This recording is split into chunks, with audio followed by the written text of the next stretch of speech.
Down. I'm your host, Stephan Bonnar, alongside Mr. Odds Matthew Holt. And hey, we got a little UFC on Fox action coming up. UFC on Fox 25. It seemed like just yesterday I was doing the UFC on Fox #1 where Kane got stopped by Junior Dos Santos. Wow, time flies. Yeah, that was an awesome fight. I remember the punch right on the temple behind the ear and knocked him out, and JDS won the title. Look, this is a good main event here. You get former middleweight champion, and you probably couldn't have a more popular guy to fight in New York on a Fox card than Chris Weidman. So I think the UFC did a good job here matchmaking-wise. And plus, Chris Weidman, I think I got him at plus 155. He opened at what, about plus 160? Opened at plus 110. This line opened minus 140 Gastelum, and we have taken completely one-sided Kelvin Gastelum action thus far, driving that line all the way up to plus 180. Might even go higher. All the big bets thus far on Gastelum. I keep waiting for that flood of Weidman money to come in. Hasn't quite happened yet. People forgetting Weidman's a former champion, and Weidman's the legit 185-pounder, and Gastelum is a welterweight. I think some of the cases that people are making against Weidman here, I'm really against. So everyone says, we all know Weidman's 0-3 with 3 knockout losses his last 3. But those 3 losses are to Luke Rockhold, Yoel Romero, and Gegard Mousasi. And he was dead even, I thought, with Luke Rockhold, maybe even winning the fight until he tries that horrific spinning heel kick, which he misses badly, ends up on bottom, and got pounded. And after that, he was too damaged. The Romero fight, I thought, was dead even. He got caught with a bomb. That's right. He gets caught with a flying knee going in for shooting for a takedown. Before that, I actually thought he was winning the fight against Romero. And Mousasi, again, in that fight, you could make the case that the fight was close. Mousasi illegal fouled kicks him at the end. And Weidman thought he was going to get a free pass. That's right, yes. And then only after he said, okay, I can't fight anymore because he's going to get DQ'd, did they change their mind and gave the fight over to Mousasi. So, I mean, you got to think about how the guy lost. And you're right. The losses were all, it wasn't just like he went in, got smoked, and KO'd. Right. And I have a feeling that he's going to be able to out-wrestle Kelvin Gastelum. What do you think? And I've heard a lot of people say in the Mousasi fight that he was gassing. And I'll say to anyone who thinks he was gassing, and I didn't think he was terribly gassing. He admitted after that he was gassing a little bit. But Gegard Mousasi was a former champion at 205 pounds, coming down to 85. Gastelum's coming up from 70. I don't think he's going to gas having to wrestle or clinch with Gastelum as much as he would against the 205er, so strong as Mousasi. So I don't think gassing will be an issue here. And look, I understand that Gastelum's 3-0 since moving up to middleweight, but I'm really unimpressed with the level of competition. Tim Kennedy, who retired right after, Vitor Belfort, who should retire, who everyone knocks out in the first round. And then Johnny Hendricks. That's right. Another guy who couldn't make weight at 172, and Johnny Hendricks. And we've seen how Johnny looked lately, so I'm not overly impressed with Gastelum's resume lately. The last time he fought a much bigger guy, Neil Magny handled him. I like Gastelum. Look, he's young, he's improving. But I'm not convinced he should be this much of an overwhelming favorite. Yeah, if this fight were a pick'em, I probably wouldn't touch it, but I just think getting Weidman, the legitimate 85er former champ, world-class wrestler, at a plus 150, 160 is too good of a deal to pass up, and that's why it's one of my personal bets. And I made a big bet on this fight. It was on the over on this fight. Over 2.5 rounds at minus 150. I think it's gone to minus 160 since, but I don't really see a scenario here where this fight ends early. And if it does, I think it's your point. It's probably Weidman, either submission or knockout early. I mean, Gastelum's never been a big one-punch guy anyway, and it just doesn't feel like a one-punch fight here. And despite the fact that Weidman's been knocked out in all 3 of his last fights, the Rockhold one was in the 3rd or 4th round. The Romero one was in the 3rd round. And if not for the foul situation, it would have gone past 2.5 with Gegard Mousasi too. So I don't really see this fight ending early, and I feel like minus 150 is a value that this fight goes halfway. That's a good point. And the other reason I liked Weidman this one is because he's kind of fighting for his job. This is do or die for him, and he's going to be fighting like his life depends on it. And Gastelum, kind of last 3 fights have been a cakewalk. He really hasn't been pushed or challenged. And yeah, I mean, no matter how good you are mentally, when you start getting some easy wins like that, you tend to just take your foot off the gas a little bit. And I think that's all it's going to take. Gastelum usually gets to his opponents by wearing them down. I don't see him wearing Weidman down in this fight. I think Weidman's hungrier. I think he's the better wrestler. I think it's close, but I just couldn't pass up plus 150. I don't blame you. I ended up leaving the side alone, although if it gets high enough, I will be on Weidman, but I have such a big bet on the over now. I just don't see this ending in an early knockout either way. Now, are you surprised to see the co-main event, Darren the Damage Elkins versus Dennis Bermudez?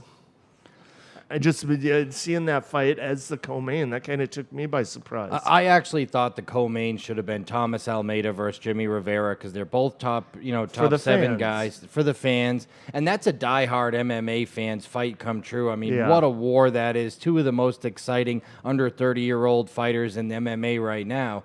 Throw them in there. And basically the winner, we talked about it earlier off the air, it's very possible if Cody Garbrandt can't come back from this back injury, that the winner of this fight could be fighting TJ Dillashaw for the interim title this fall. That's true.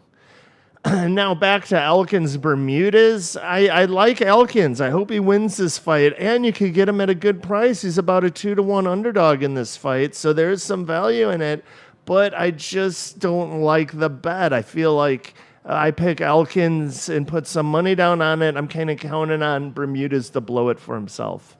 Yeah, I feel like this is kind of a correlated fight to me. If you like Darren Elkins in this fight, and we've taken plenty of underdog action on Elkins, then you also have to like the under in this fight at plus 190 or plus $2 on the under 2.5 rounds, because all 6 of Dennis Bermudez's career losses, he's been finished. So this is a guy that when he wins a lot of decisions. But when he loses because he gets finished, knocked out, or submitted. Oh, yeah. So, and a lot of those fights he's winning. He was beating Korean Zombie, got hit with that uppercut. He was beating Jeremy Stevens, got cracked and knocked out. Caught. I mean, he just tends to make mistakes in fights.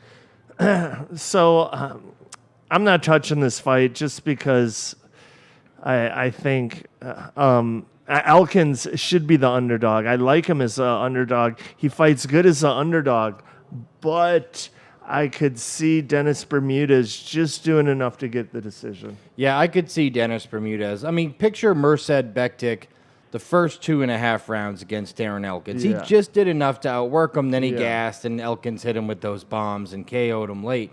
But if that one had gone a minute longer and got to the judges' scorecards, Elkins was going to lose. Or a draw, yeah. So, yeah, I'm with you there. Look, but I do think if you're gonna bet this fight on Elkins, also take the under at plus money and turn it into a bomber. So you think parlay it with the under? Yeah, if you're gonna bet Darren Elkins, if you really like him to win this fight and you're gonna take the plus 190, parlay it with the under because Bermudez has been finished every single time he loses, and turn that into at plus 200 and plus 200 on a parlay. You're gonna end up getting 10 to 1. That's a good point. I don't see Elkins winning the decision here. So if he wins, he's probably gonna finish down. Yeah, now you can take your $50 and instead of winning 100, win like 700. I might just throw a little one on that. That's a good point. Going down, we got Patrick Cummings versus Gian Volante. And Patrick Cummings he hasn't really impressed me in a lot of his fights. But this fight started off as pretty much a pick 'em, but people have been betting the crap out of Volante. He's a minus 170 favorite now. Yeah, this is by far our biggest mover of the week, and the biggest liability to the sports book this week is Gian Volante. To your point, dead pick'em. This fight opened a dead pick'em, and a lot of other places actually opened Cummins a small favorite, and it has been nothing but Gian Volante action. And I talked to one of the guys that bet a max bet on Volante, and I said, I don't see it. Help me out here. You know, this is a guy that alternates wins and losses. He did have a win over Corey Anderson, who was ranked, but he was losing every round of that fight. Scored a late KO, and what he said to me is what I've heard from a few people. All 4 of Cummins' losses are by knockout. When he loses, he gets knocked out. And Volante is a big puncher here, and a lot of people think that Cummings won't be able to handle the punching power, and at some point he's going to get knocked out. I mean, Volante, 10 knockouts and 15 wins. He has an 80% finish rate. Cummings has a tendency to get finished, but that's Daniel Cormier, that's Glover Teixeira. Those are big, huge punchers. I could see Cummings out wrestling him or out working him just like he did Jan Blachowicz in his last fight. Yeah, that's how I see. If Cummings were to win that fight, it would probably be through some of his wrestling skills. He's not going to knock Volante out, but I just don't love him. I love looking for dogs. Cummings actually a good dog to bet in this fight, but he has been knocked out before, which makes me kind of want to stay away from this one. Yeah, especially against a puncher. I kind of wish I got Volante to pick him now, but I don't really have a lot of interest. But at this point, because the line has gone so far in Volante's favor, at this point, the only bet I could make is on Cummings at plus 155. Next up, we got Thomas Almeida versus Jamie Rivera, and I like Jamie Rivera in this fight. He finds a way to win, but I don't like him at minus 200. He's a 2-1 favorite, and it's just not my kind of bet. So I pick him to win this fight, but Thomas Almeida is dangerous. He could land one of those, and he throws great, excellent knees and jumping knees, and there's a good chance he catches Rivera and spoils my bet, which is the reason I didn't want to touch this. Yeah, and I'll tell you that in Jimmy Rivera's last fight, he was a bigger favorite than he is in this fight against Uriah Faber, and I laid the wood with Jimmy Rivera. When I looked at that fight, I said, stylistically, there is no way this Uriah Faber, that close to retirement, can beat Jimmy Rivera. And Rivera dominated him. But this fight is much, much scarier to me because the punching power of Thomas Almeida, the knees that you spoke of, we saw him losing badly to Brad Pickett, almost get finished in the first round and come back and just one knee, basically a walk-away knee. You knew it was over. And he has unbelievable punching power. But the one thing about Almeida that scares me about even playing him as an underdog is he gets in trouble in every single fight. Pickett hurt him. Albert Morales hurt him. Anthony Burchak hurt him. He gets hit clean by everyone he fights. And, of course, when Cody Garbrandt hit him in that, he got knocked out in the first round. Yeah, he is hittable, so Jimmy Rivera could land that. But I really don't see Rivera knocking him out. I think Rivera, he gets most of his wins by decision. I see him getting this win by his wrestling. But at the same time, that'll leave him open for a knee, so that's why I don't want to lay $100 on him to make 50. Yeah, Jimmy Rivera, 20-1, in only 6 finishes out of 20 wins, 14 decisions, only a 30% finish rate. Well, that may work in boxing. In MMA, that is the worst finish rate in any top 5 ranked fighter in any division, and that's never a good sign. And the problem with letting a guy like Thomas Almeida hang around for 3 rounds is that guy's going to throw bombs at you for 3 rounds. And that means he has 3 rounds just to land one. And really, I've yet to ever see anyone that Thomas Almeida's hit clean stay standing. So I'm probably going to stay away from this one as well. I'm tempted if the line got ridiculously high, like if Rivera got to minus 300 and I could get plus 240 or something on Almeida, I may make a small play there just because I love the KO power, and he actually has a true puncher's chance. 96% finish rate, finished 20 of 21 opponents, including 17 knockouts. That's a lot of finishes. Dangerous guy. And what did we learn last week? Don't bet against the dangerous guy. Yeah. Santiago Ponzinibbio. Yep, the puncher spoiled my bet.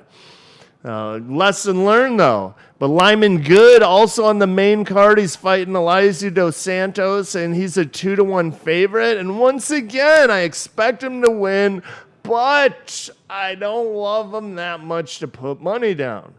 Yeah, I actually did make a small play on the underdog here, Dos Santos. I've seen Lymangood plenty, as I'm sure you have, in Bellator. So the fact that he fought in such a good organization means we had the opportunity to see him. He's only had 1 fight in the UFC, but he fought the most elite welterweights that Bellator had to offer at the time: Andrei Koreshkov, Rick Hahn, and their former champion Ben Askren as well. And he went the distance with all 3 of them. But he never gave you the impression he was going to win any of those fights. He was competitive, he hung in there, he looked sound, but you never thought he was going to win any of those. And Dos Santos, look, this is a guy with 12 knockouts in the UFC, big time 88% finishing rate. And I like the fact that he's had 3 fights in the UFC already, is on a 2-fight win streak in the UFC. So he's got that momentum going. Matt likes Dos Santos in this fight, and me, I'm kind of staying away so far.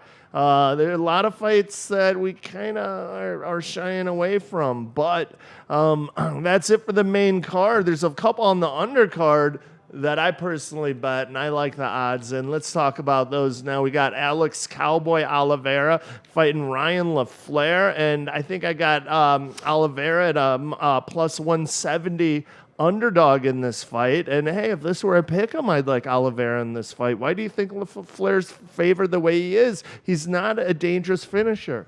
No, he's not. And I think Ryan Lafleur gets a little bit too much credit. Because of the gym he comes from. That's right, because of the gym he comes from and the fact that he beat Santiago Ponzinibbio. But if anybody goes back and watches that fight, Lafleur grounded him and used his dominant wrestling top position for 2 rounds. But as he started to fade every time Ponzinibbio got up, if you had Lafleur there, you were nervous because he just could not compete on the feet.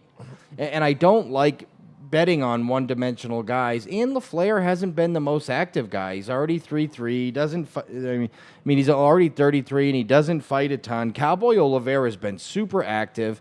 You know, he's fought Tim Means twice, I think, in the time since Lafleur fought the last time.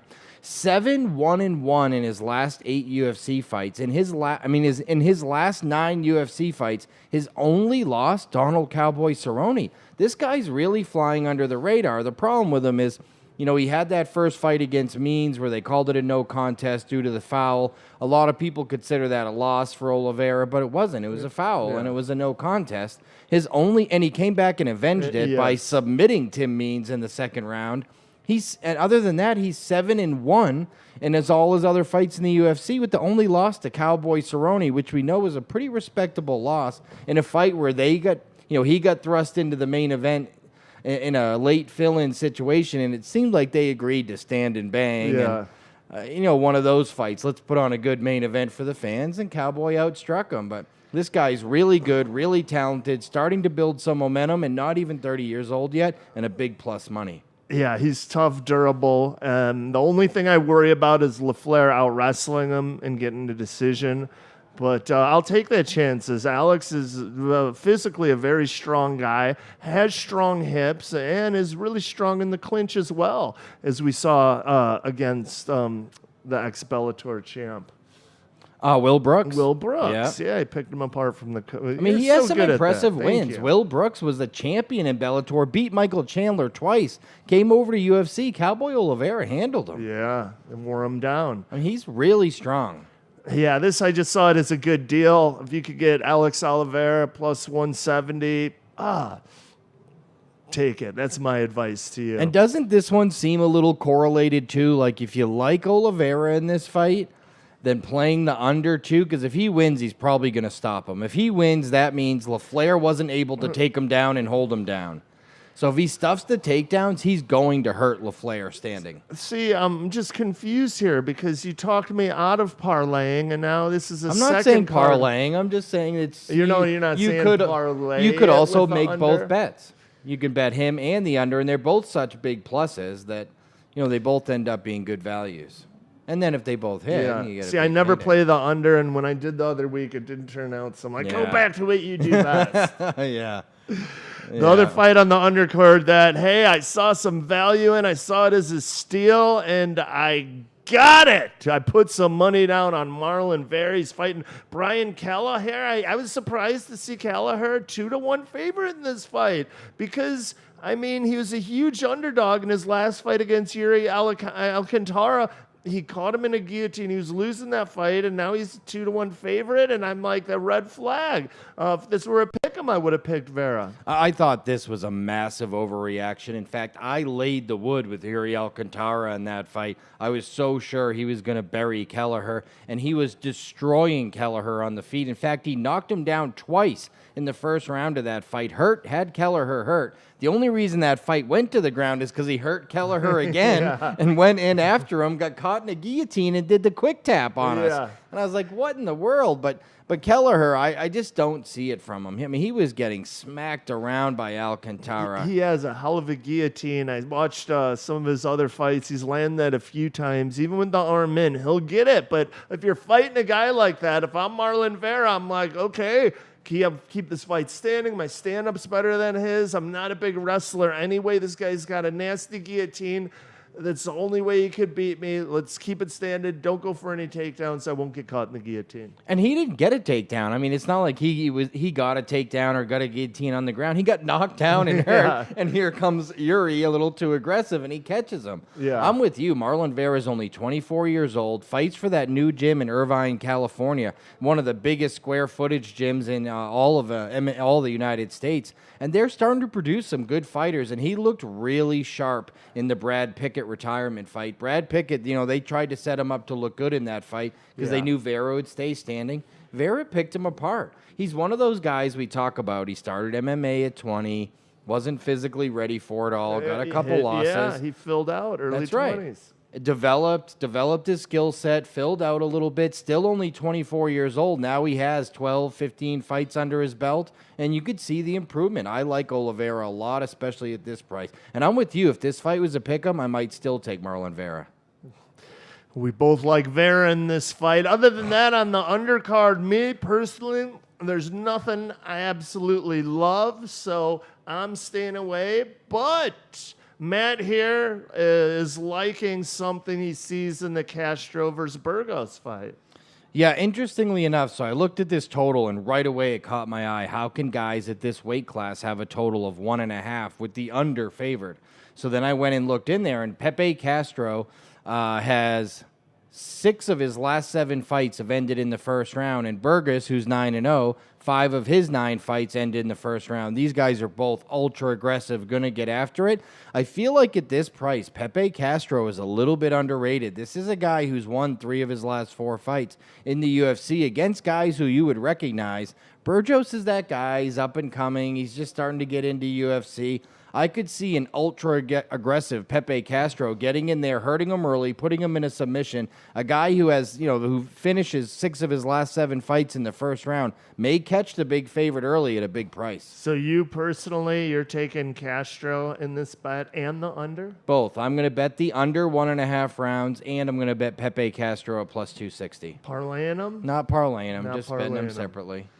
Because Pepe Castro could also just as easily get finished in the first round here. So that's a good underdog to bet. I was on the fence about that fight, but I like those odds. It's Castro at plus 255. It might be worth laying a little something down. And he's been hot lately. He's won 3 of his last 4. Yeah. Look, his scheduling's a little erratic, so I think people forgot about him. He won a couple of fights in a row real quick, and now he's been on another one of his layoffs that he ends up on, but it's a good spot for him. Another fight that's interesting in here is Rafael Natal versus Eric Anders. And I looked at this fight a lot because Natal's a tough guy. So Rafael Natal's now on a 2-fight losing streak, but those losses are to Tim Boesch and Robert Whittaker, the interim middleweight champion. But prior to that, he was on a 4-fight winning streak, including wins over Uriah Hall and some pretty tough guys.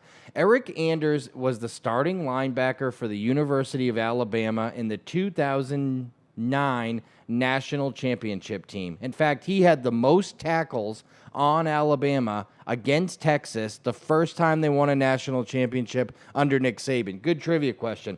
Who had the most tackles in the game for Alabama first time they won a championship under Nick Saban? It's an MMA fighter named Eric Andrews, who used to be a linebacker there. He won the Legacy Fighting Champion middleweight title in his last fight, and so I got to go back and watch it on Fight Pass or on video and watch that fight, and he gassed bad. He came out early. I mean, obviously, a starting linebacker for Alabama, he's a physical specimen. So he's a big kid, looks strong, physically intimidating. He was throwing that kid around, throwing wild hooks early, these big, huge looping hooks, connected with a couple, but he started to gas. And that's the kid started to come on. The kid looked overmatched. And that was his last fight. And that was his last fight.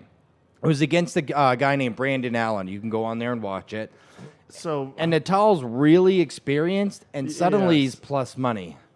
I'm going to take Rafael Natal, a guy whose last loss, came against the interim middleweight champion, who's fought the who's of middleweights and was on a 4-fight winning streak against the guy who's never fought in the UFC, just gassed badly in his first ever 5-round fight against a much lesser competition. And even his strikes, while they were powerful, they were really wide. They weren't really refined. Look, the kid's super athletic, obviously, no doubt there, but I don't think his skill set is up to the technical skills he needs yet to compete in the UFC. And at plus money, I'll take the proven commodity in Rafael Natal. Well, personally, I hate betting against athletes like that because they are dangerous. Yes, they he's are very dangerous. But there's a chance you could gas out. But I think I'm going to take you up on that Castro. Personally, I like going for dogs. That's what I look for, dogs that have some value.